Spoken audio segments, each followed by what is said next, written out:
Hi students, I just want to make a short video here talking about the shear and bending moment diagrams. Um, so we use shear and bending moment diagrams a lot to find, what the maximum moment would be along the length of a beam. And the reason why we want to find where the maximum moment is and the magnitude of the maximum moment is because that's where you're going to find the maximum stress. If you remember our flexural formula for stress, it's stress equals the moment times the distance from the neutral axis divided by the moment of inertia. And that's how we find our maximum stress in a beam.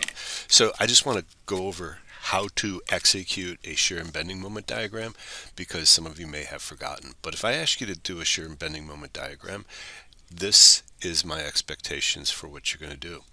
Okay, so we have a beam here, and it's the problem is a power transmission shaft is loaded as shown. Draw the complete shear and bending moment diagrams of the shaft. What is the maximum moment in the shaft, and at what point is that maximum moment located? Okay, so we have 2 point loads along this beam and then 2 supports. Since this is a power transmission shaft, the supports are essentially going to be bearing locations, and these loads here, that could be where the power transmission, maybe there's gear mounted on the shaft there, or a V-belt sheave or a V-belt pulley, something like that. And it results in these forces right here. So how do we go about this? Okay, so the first step is write the given and find. Given a power transmission shaft loaded as shown, and so actually this diagram here is part of the given, so it's very important to have that. Find the shear and bending moment diagram. Draw the shear and bending moment diagrams and find the maximum moment and what is the magnitude and location of that moment. So the first step in any one of these problems is to find the reactions at R1 and R2. I follow a standard methodology to do that. We have a beam that is operating in equilibrium, so that we have our equations of equilibrium. So the sum of moments at any point equals 0, and the sum of the forces in y direction equals 0 as well. So if we use those two relationships, we can solve for what the reactions are. So I usually pick the first point here. I'm going to sum the moments about point A, and the reason why I do that is one of my reactions goes through point A, and there's no moment about point A due to this reaction. So I'm going to use that equation to find R2. Okay, so summing the moments about A, I've got 1,200 pounds times this 3 feet. That's going to tend to rotate the beam clockwise around point A, and then the load at C also tends to rotate the beam clockwise around point A, and then the reaction at 2 tends to rotate the beam counterclockwise. Okay, so I wrote this up as sum of the moments about A equals 0. So 1,200 times 3, that's this 1,200 times this 3, plus 1,200 times 7, that's this 1,200 times 3 plus 4 plus 3 here, minus R2 times 10. Okay, so we solve that for R2 equals 1,200 pounds. And then we have the sum of the moments in the y direction, set them equal to 0. And so R1 is going to be 1,200 pounds plus 1,200 pounds minus 1,200 pounds. So R1 equals 1,200 pounds. And so then what we do once we have these reactions, we are ready to draw the shear diagram. So what we do is we extend these lines downward like this from our picture of the beam loading here. At point A we have 1,200 pounds upwards.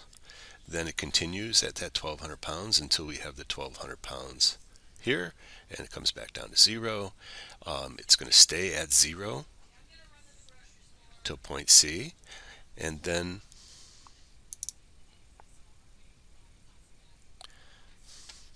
it's going to continue across at 0 to get point C, and then it's going to go this negative 1,200 and comes over and then comes back up at 1200 here. So what I want to see on a shear diagram is I want to see a zero axis drawn here, and I like to see the zero axis labeled. I want to see the axis labeled with V, which means for shear, and pounds.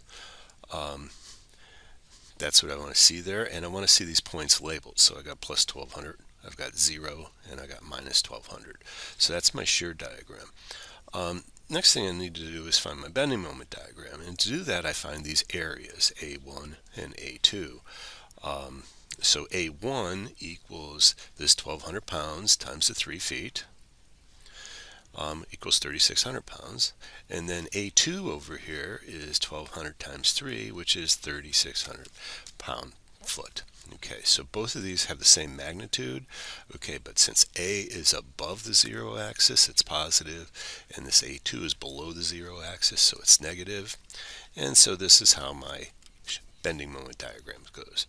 I draw my zero axis, I put 0 here, I label M, pound foot, and then I draw my shear diagram, so my bending moment diagram. So we start at 0. From 0 to B, we increase a total of 3,600 pound-feet, and then we continue at that 3,600 across to this point, and then finally A2 brings us from point C to point D at negative 3,600.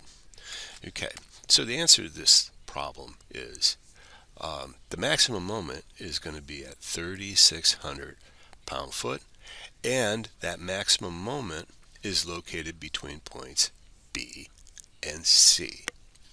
Okay, so this is what I would expect for a shear and bending moment diagram once you have to do these for me. The reason why I'm bringing this up now is because we will be using shear and bending moment diagrams to find the maximum moment so we can calculate the maximum stress in these fluctuating stress problems.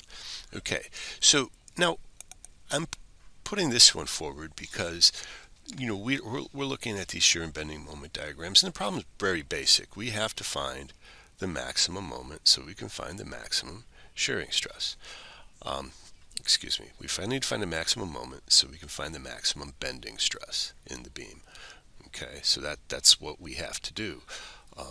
That's part of our problems we're going to be doing in lesson 3 is always finding the maximum stresses. Okay.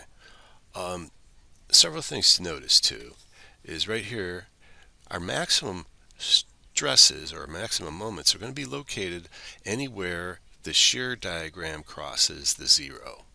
Okay, so that's logical to figure out here that, hey, here's where my maximum bending stresses are going to be because that's our maximum moments, and it's going to be along this entire line between points B and C on our part. Another way to do such a problem like this is, well, if you could find that information in the table. Okay, so I've given you these common beam formulas, and if you had a problem like this and you were trying to solve it, I would say that you would be okay to use your common beam formulas.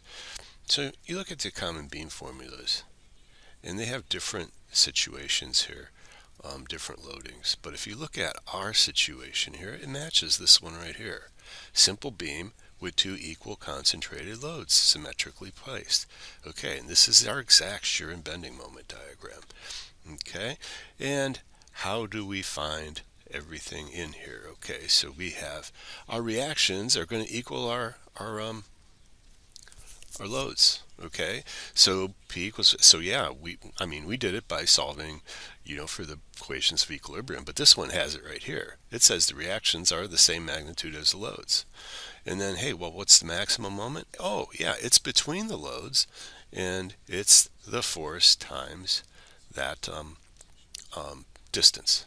Okay, which is exactly what we ended up doing when we solved our shear and bending moment diagrams. Okay, and furthermore, this has deflections and stuff like that.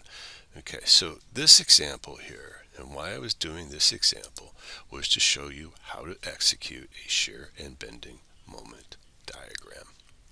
And what it's used for is to find a maximum moment so we can find the maximum bending stresses. We could either do that by following the whole procedure here, or if we recognize this as a common beam formula, we can save ourselves a couple steps by using this, this beam formula. Okay, thank you.